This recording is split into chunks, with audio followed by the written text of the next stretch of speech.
नमस्कार दोस्तों, जी फैक्ट के डिजिटल प्लेटफॉर्म पर आप सभी का स्वागत है। आज की इस वीडियो हम लोग डिस्कस करने वाले हैं बहुत सारे टॉपिक को, जिसमें जैसे मान लो हिट एंड रन मामले में राजस्थान का कौन सा स्थान आता है, इसके बारे में डिस्कस करेंगे। साथ ही साथ इंडिया स्टोन मार्ट के कौन से संस्करण का आयोजन होने वाला है राजस्थान के अंदर, उसके बारे में भी बात करेंगे। साथ ही साथ खिलाड़ी का यानी किस खिलाड़ी का जो चयन है अंडर-19 क्रिकेट टीम के अंदर हुआ है, ये भी हम लोग डिस्कस करने वाले हैं इस वीडियो में। लेकिन वीडियो को स्टार्ट करेंगे एक मोटिवेशनल कोटेशन के साथ में कि मेहनत का फल और समस्या का हल देर से ही सही परंतु मिलता जरूर है। इसलिए आपको लगे रहना है, बस यही आपको कार्य करते रहना है। यानी आपको अगर मेहनत करते रहेंगे तो आपको एक दिन ऐसा जरूर आएगा जब अपनी समस्या का आप हल निकाल पाएंगे। तो आपको लगातार मेहनत करते रहना है।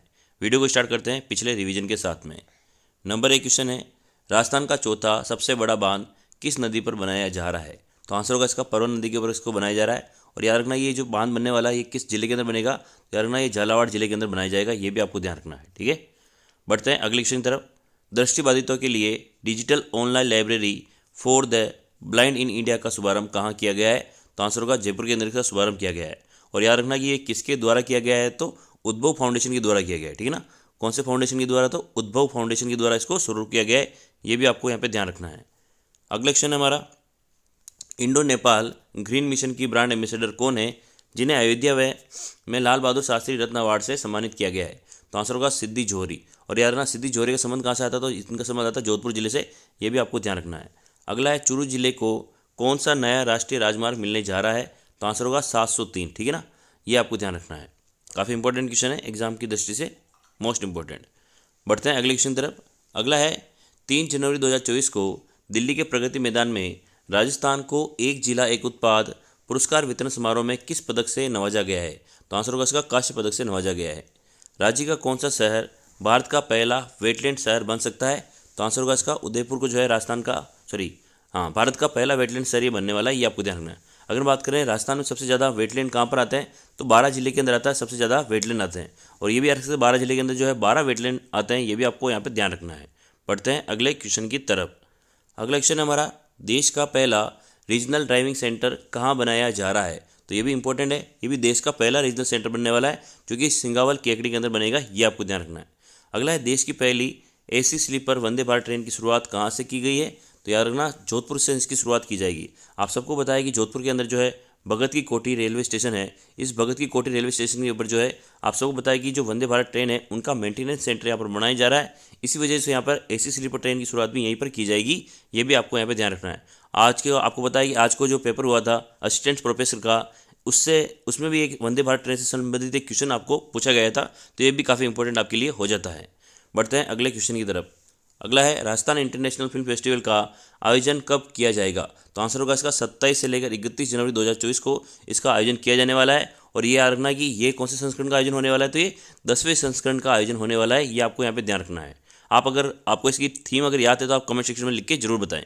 अगला है हमारा, राजस्थान का नया वित्त मंत्री किसे बनाया गया है? तो आंसर होगा दिया शर्मा को जो है राजस्थान का नया वित्त मंत्री बनाया गया है, ये आपको ध्यान रखना है। अब हम लोग करेंगे हमारे आज के इंपॉर्टेंट क्वेश्चन।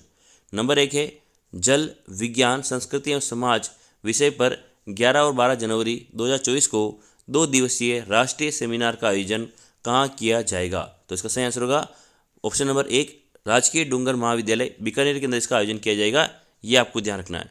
थोड़ी सी डिटेल जान लेते हैं इसके बारे में। जैसे कि राजकीय डूंगर महाविद्यालय बीकानेर के BIRC द्वारा बेस्ट प्रैक्टिस श्रृंखला के तहत नवाचार के रूप में जल विज्ञान संस्कृति एवं समाज विषय पर 11-12 जनवरी को 2 दिवसीय राष्ट्रीय सेमिनार का आयोजन किया जाएगा। डूंगर महाविद्यालय के 25 विभाग के प्रोफेसर, बुद्धिजीवी एवं शोधार्थी अपने विषय में जल एवं जल ऊर्जा को अवधारणा, गंतव्य एवं प्रतिपादिता, सिद्धांतों की व्याख्या एवं वर्णन के साथ साथ नवीन क्षेत्रों का विषय परिवर्तन भी यहाँ पर करेंगे, ये भी आपको यहाँ पे ध्यान रखना है। बढ़ते हैं अगले क्वेश्चन की तरफ। अगला है हमारा, हाल ही में जारी NCRB की रिपोर्ट के अनुसार हिट एंड रन मामले में राजस्थान कौन से स्थान पर आता है? तो आंसर होगा राजस्थान इसमें जो है 4थे स्थान के ऊपर आता है। ठीक है ना, ऑप्शन नंबर 1 इसमें सही होगा। अगर बात करें ये रिपोर्ट जो है NCRB की रिपोर्ट जो है हाल ही में 1 दिसंबर को जारी की गई थी। ठीक है ना, 1 दिसंबर 2023 को इस रिपोर्ट को जारी किया गया था। इसमें जो है बहुत सारी चीज़ों के बारे में बताया गया है। जैसे अगर हम बात करें हिट एंड रन के बारे में तो राजस्थान 4थे स्थान पर आता है। इससे अगर बात करें भ्रष्टाचार के मामले में तो राजस्थान का रखना, भ्रष्टाचार के मामले में राजस्थान जो है 2रे स्थान पर आता है। वो भी आपको यहाँ पे ध्यान रखना है, ठीक है ना। भ्रष्टाचार के मामले में कौन सा स्थान रहता है, दूसरे स्थान पर आता है। और अगर हम बात करें महिला अपराध के बारे में, तो महिला अपराध में जो है राजस्थान पहले नंबर पर आता है, ये भी आपको ध्यान रखना है, ठीक है ना। ये दोनों बातें किसके हिसाब से, तो एनसीआरबी की रिपोर्ट के हिसाब से याद रखनी है। साथ ही साथ याद रखना हिट एंड रन मामले में जो है एनसीआरबी की रिपोर्ट के अनुसार राजस्थान जो है चौथे स्थान पर आता है, ये भी आपको यहाँ पर ध्यान रखना है। बढ़ते हैं अगले क्वेश्चन की तरफ। अगला है हमारा, प्रदेश के किस शहर को कचरा मुक्त शहरों में 3 स्टार रेटिंग मिली है, तो यहाँ से आंसर होगा ऑप्शन नंबर 1, यानी डूंगरपुर एकमात्र ऐसा शहर बना है राजस्थान का जिसको जो है कचरा मुक्त शहर में 3 स्टार रेटिंग मिली है, ठीक है ना। बढ़ते हैं इसकी डिटेल के बारे में थोड़ा सा। जैसे डूंगरपुर नगर परिषद स्वच्छता सर्वेक्षण 2023 के परिणामों से पहले शहरी विकास मंत्रालय भारत सरकार, यानी ये रिपोर्ट किसने जारी की है, तो शहरी विकास मंत्रालय भारत सरकार ने रिपोर्ट जारी की है, जिसमें डूंगरपुर निकाय को ODF प्लस घोषित किया है, प्लस घोषित किया है। साथ ही प्रदेश की एकमात्र निकाय को 3 स्टार रेटिंग यानी गार्बेज फ्री सिटी से यहाँ पर दिया गया है, ये भी आपको ध्यान रखना है। यानी गार्बेज फ्री सिटी कौन बनी है, तो हमारे डूंगरपुर नगर निकाय को बनाया गया है, ये आपको ध्यान रखना है। बढ़ते हैं अगले क्वेश्चन की तरफ। अगला है 1 और 4 फरवरी 2024 को इंडिया स्टोन मार्ट के किस संस्करण का आयोजन किया जाएगा, तो आंसर याद रखना है 12वें संस्करण का आयोजन ये किया जाने वाला है, ये आपको ध्यान रखना है। मोस्ट इंपॉर्टेंट क्वेश्चन है। और बढ़ते हैं इसकी डिटेल के बारे में हम लोग कि भी इसका आयोजन कहाँ होने वाला है और बाकी चीज़ों के बारे में।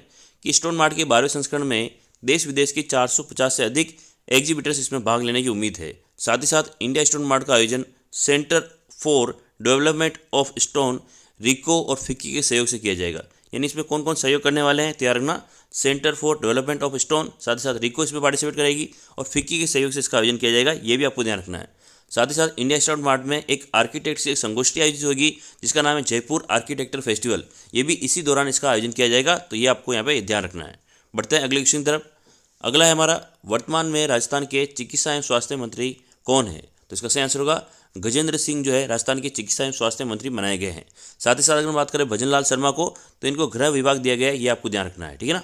अगर बात करें मदन लाल दिलावर को, तो इनको शिक्षा मंत्री बनाया गया है, ये भी आपको ध्यान रखना है। इसके अलावा बात करें हम गौतम दत्त की, तो गौतम दत्त को याद रखना है कि सहकारिता मंत्री बनाया गया है, ये भी आपको ध्यान रखना है, ठीक है ना। तो ये काफ़ी इंपॉर्टेंट क्वेश्चन हो जाता है। साथ ही साथ रखना दिया कुमारी को कौन सा दिया गया है, तो इनको वित्त विभाग दिया गया है, ये ध्यान रखना। रोज़ हम लोग एक ना एक मंत्री के बारे में यहाँ पर डिस्कस करते रहेंगे कि किस विभाग को कौन सा मंत्री मिला है, तो आप लोग वीडियो को प्लीज़ लाइक जरूर कर देना। अगला है हमारा, दिल्ली में आयोजित ऑल इंडिया स्केटिंग प्रतियोगिता में किसने स्वर्ण पदक जीता है, तो आंसर होगा इसका कृष्णा कंवर ने यहाँ पर पदक प्राप्त किया है। अगर हम बात कर रहे हैं भाई कृष्णा कंवर का संबंध जो है कहाँ से आता है, तो इनका संबंध आता है उदयपुर जिले से, इनका संबंध आता है, ये आपको ध्यान रखना है, ठीक है ना।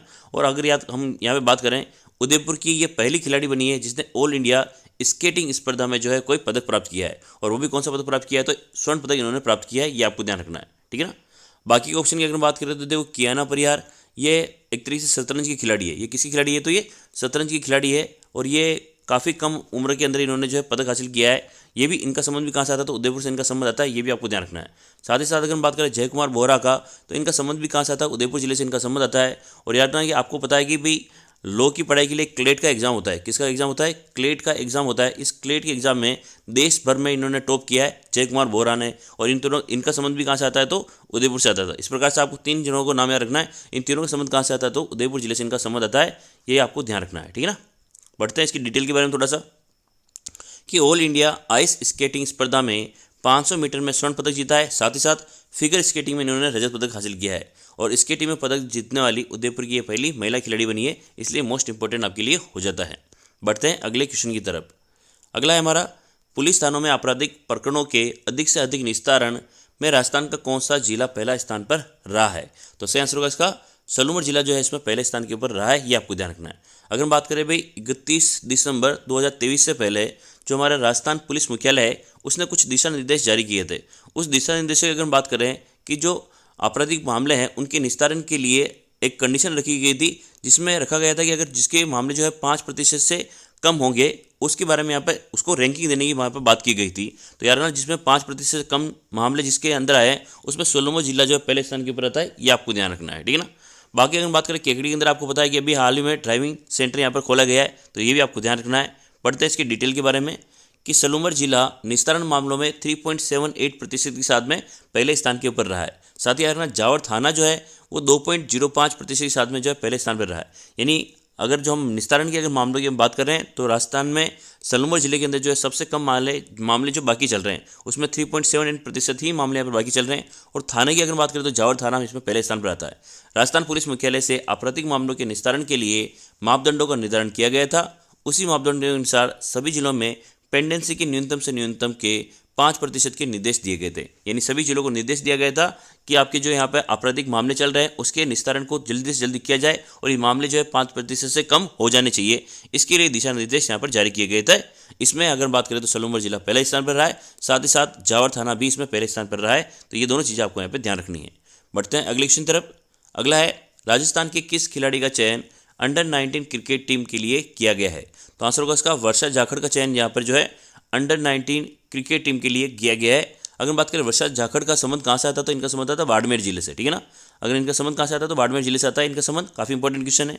इसके अलावा राजस्थान के 2 इंपॉर्टेंट और खिलाड़ी है जिनका संबंध भी किससे आता है? क्रिकेट से जिनका संबंध आता है। अगर बात करें उदय सारण का तो आपको याद रखना है कि हाल ही में उदय सारण को आप जो यूएई के अंदर अगर हम बात करें under 19 cricket world Asia cup हुआ था है ना, अंडर 19 एशिया कप हुआ था। इस यूएई के अंदर जो अंडर 19 एशिया कप के अंदर जो कैप्टनशिप दी गई थी वो किसको दी गई थी? उदय सारण को दी गई थी। और उदय सारण का संबंध कहाँ से आता है तो श्री गंगानगर जिले से इनका संबंध आता है। ये भी आपको यहाँ पे ध्यान रखना है, ठीक है ना। काफ़ी इंपॉर्टेंट क्वेश्चन है ये वाला।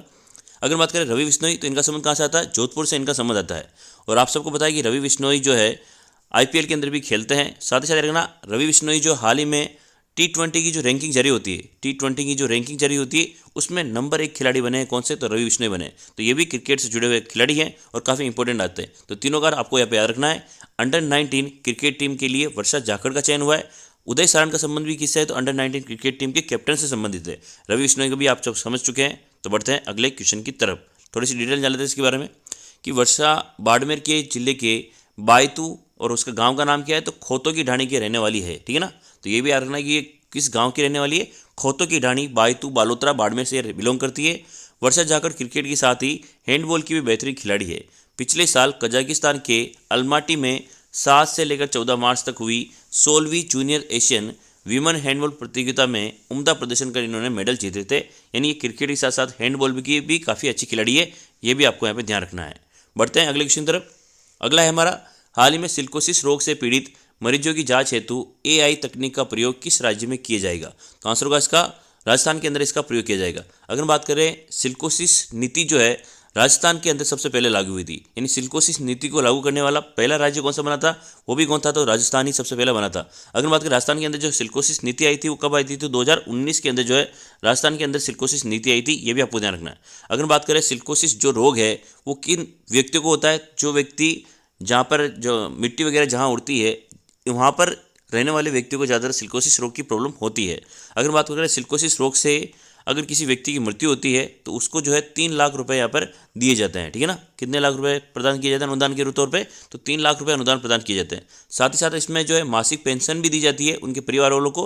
यानी 1500 रुपये की मासिक पेंशन भी इसमें दी जाती है। साथ ही साथ अगर बात करें जिस व्यक्ति की यहाँ पर मृत्यु होती है उसके दाह संस्कार के लिए 10,000 रुपये का अनुदान भी यहाँ पर दिया जाता है। ये भी आपको ध्यान रखना है। साथ ही साथ उनके बच्चों को जो है और बहुत सारी योजनाओं का यहाँ पे लाभ भी मिलता है।